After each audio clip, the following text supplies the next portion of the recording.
종합제 TV 시청자 여러분 안녕하십니까. 2025년 1월 16일 새벽 5시입니다. 어제 있었던 현직 대통령 윤석열 체포는 대한민국의 법이 살아있다는 것을 보여주었습니다. 어제는 그런 면에서 대한민국 민주주의 발전사의 획기적인 날이기도 했습니다. 저 이 주장을 뒷받침하는 글을 하나 소개해 드리겠습니다. 어제 윤석열 대통령이 써서 공개한, 페이스북에 공개한 국민께 드리는 글을 읽으면은 나는 미쳤다는 고백이고, 나는 부정선거 음모론에 취하여 국헌 문란의 폭동을 지시했다는 자백임을 알게 됩니다. 소름 끼치면서도 헛웃음을 자아내는 부정선거 주장 부분을 제가 집중적으로 분석해서 비판을 하겠습니다. 그는 이렇게 썼습니다.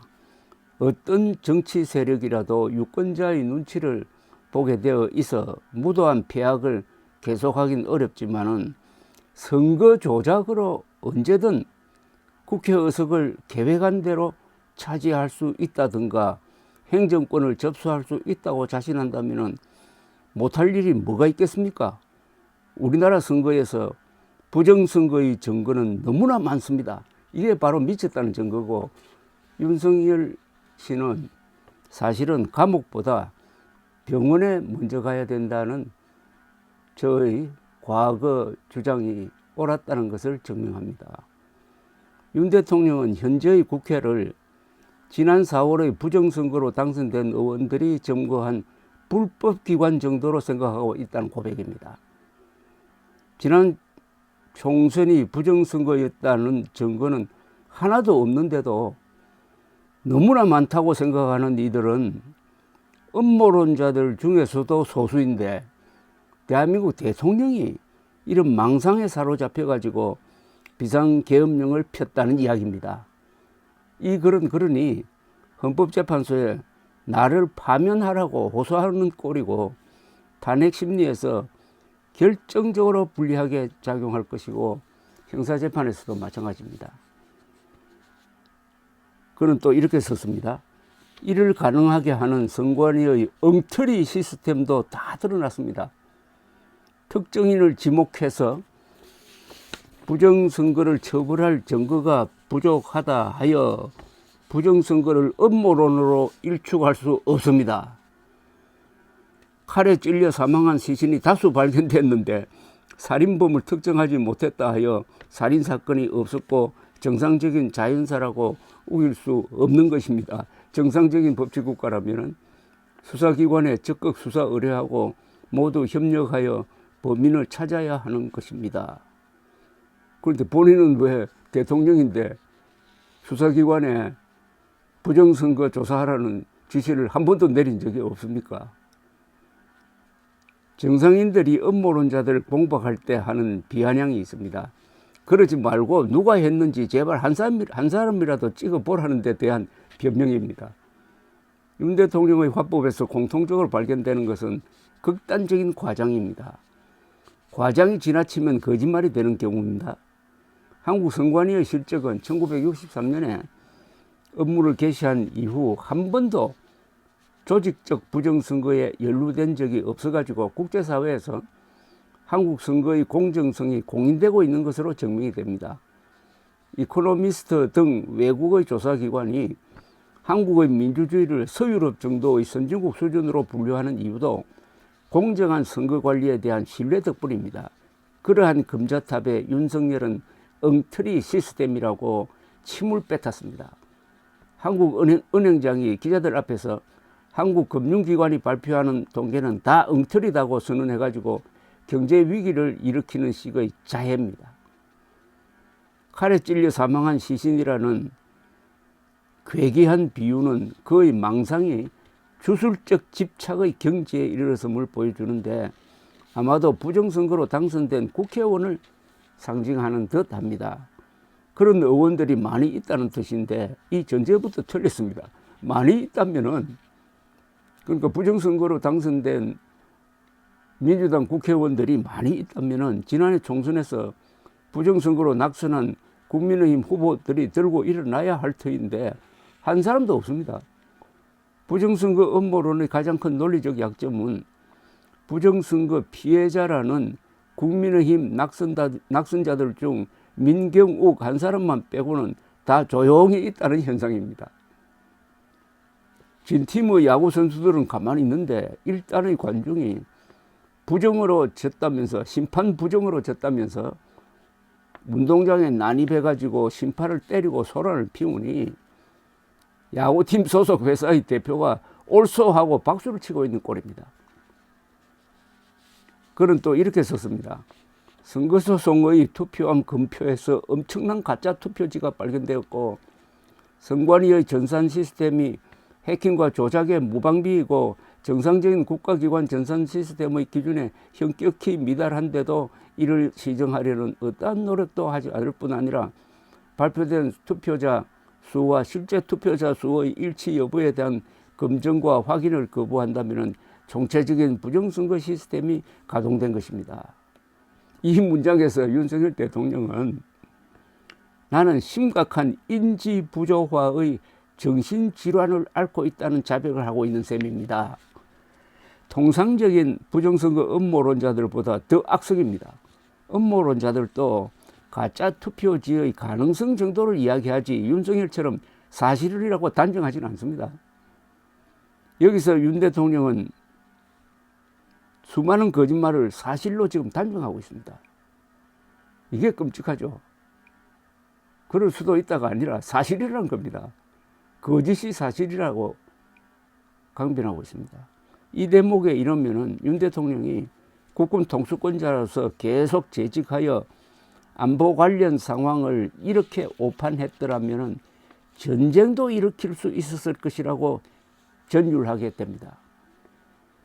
여러 차례의 재판 과정을 통하여 가짜 투표지는 단 한 장도 확인된 적이 없으며 선관위의 전산 시스템은 해킹에 안전하고 국정원 점검팀이 뚫을 수 없을 정도로, 그리고 발표된 투표자 수와 실제 투표자 수가 다른 경우는 한 번도 없었습니다.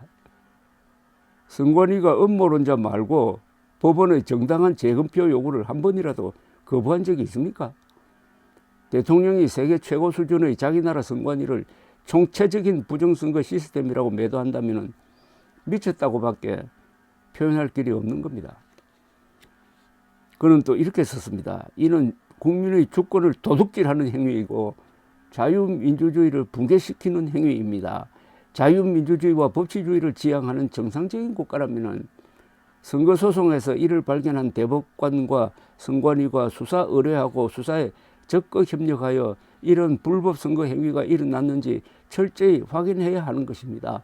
그럼에도 이를 은폐하였습니다. 살해당한 시신은 많이 발견되었는데 피해자 가족에게 누가 범인인지 입증 자료를 찾아 고소하여 처벌이 확정되지 않는 한 살인사건을 운운하는 것을 음모론이라고 공격한다면 이게 국가입니까? 윤 대통령의 망상은 한 걸음 더 나가서 선관위를 표도둑질하는 반체제 세력으로 공격하고 있습니다. 이런 끔찍한 오판이 그로 하여금 개흥분을 시켜가지고 선관위를 습격, 서버 탈취를 기도하도록 만들었다는 자백입니다. 즉 국헌 문란을 위한 폭동을 하도록 부추긴 것이 그의 망상이었음이 여기서 결정적 증거로 드러난 것입니다. 형사재판과 탄핵심리를 매우 편하게 해주는 자백입니다. 그는 선거소송에서 대법관과 선관위가 부정선거 사실을 발견했음에도 덮었다고 새빨간 거짓말을 하고 있습니다. 대법관, 선관위, 국가기관에 대한 명예훼손이 이보다 더할 수가 없습니다. 정신착란의 단계라고 봐야 합니다. 그런데 여기서 그가 구사하는 논리가 총체적으로 파탄됩니다. 그런 반역적 부정선거 사례를 훤히 알고 있었던 당신은 왜 그동안 침묵했나? 라는 물음에 답할 수 없는 거죠. 민주주의와 법치 수호자를 자임한 당신은 부정을 훤히 알면서도 왜 검찰이나 감사원에 단 한 번도 수사나 조사를 지시 내지 건의하지 않았나? 민주주의에 대한 반익이 진행 중인데 왜 한 번도 이를 국민에게 알리지 않고 덮었나? 당신이야말로 부정선거 공모자가 아닌가? 그가 가슴에 울분을 쌓아 놓기만 하다가 발작적으로 계엄령을 편 것임을 알 수가 있습니다. 망상적 계엄입니다. 이게 바로. 윤석열 대통령은 어제 또 이렇게 썼습니다.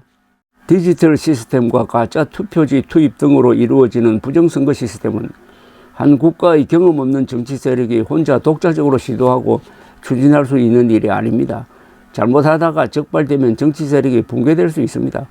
혼자서는 엄두도 내기 어려운 일입니다. 기껏해야 금품살포, 이권거래, 여론조작 등일 것입니다. 하지만 투개표 부정과 여론조사 조작을 연결시키는 부정선거 시스템은 이를 시도하고 추진하려는 정치 세력의 국제적 연대와 협력이 필요함을 보여줍니다.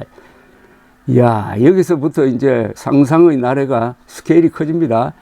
음모론은 진행될수록 이 공상의 수준이 점점 과격해지는 경향이 있는데 윤 대통령이 바로 그런 정상입니다.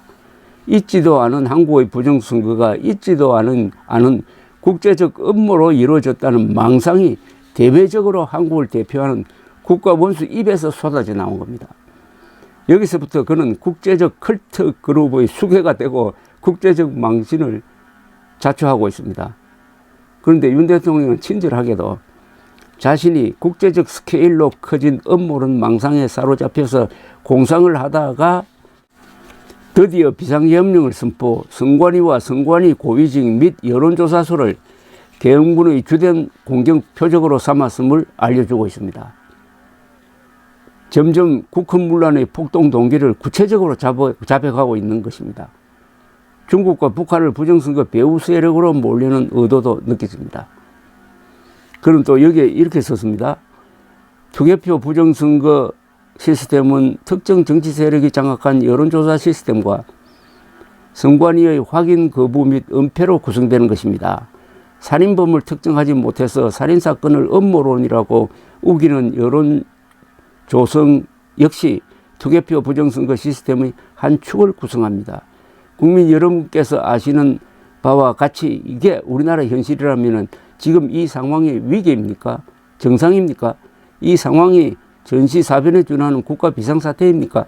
아닙니까? 전시와 사변은 우리 국토 공간 위에서 벌어지는 물리적인 상황, 즉 하드웨어의 위기 상황이라면 지금 우리의 현실은 우리나라의 운영 시스템과 소프트웨어의 위기 상황인 것입니다. 윤석열 음모론은 여기서 괴기스러운 피날레를 장식합니다. 삼류 수준의 저열한 부정선거 망상이 계엄령 선포의 결정적 이유였다는 결정적 폭로가 여기서 나옵니다. 있지도 않은 부정선거 망상을 실제 상황인 전시나 사변으로 착각하여 계엄령을 폈다는 이야기입니다. 이게 바로 정신질환적 증세란 이야기죠. 그는 정말 감옥보다 병원에 먼저 가야 할 사람입니다. 제가 사건 직후부터 이것은 망상적 계엄령이라고 규정했던 것이 정확하였음을 윤석열 대통령이 이 고백문으로 보정하고 있는 셈입니다. 계엄령 선포는 불행 중 다행이었습니다. 이런 사람이 국군 통수권자로서 2027년까지 남아 있었다면 무슨 짓을 했을까? 여러분, 이래도 잠이 옵니까? 감사합니다.